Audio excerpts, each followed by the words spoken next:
Percent makes it easy to batch out manually.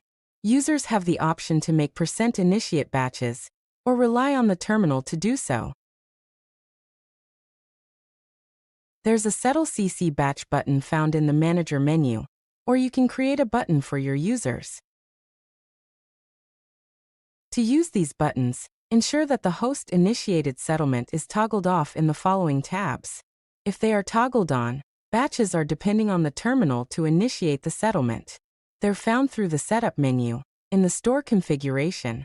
The first is found in Credit. Uncheck the host-initiated settlement.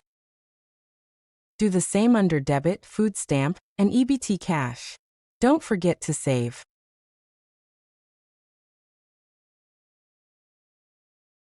Now when clicking the Settle Batch button or Settle CC Batch, Percent will communicate with your credit card terminal and force a batch. Pro tip: if you're a restaurant, make sure your server's tips are submitted, or the batch will not include them. To create a button, open the System Settings, navigate to Setup, then Button Editor. Find a button you'd like to use. Be aware of what users have access to this.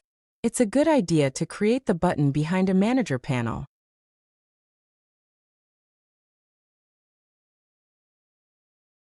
Feel free to customize with colors, font sizes and icons, and remember to hit Save. Percent makes it easy to batch out manually.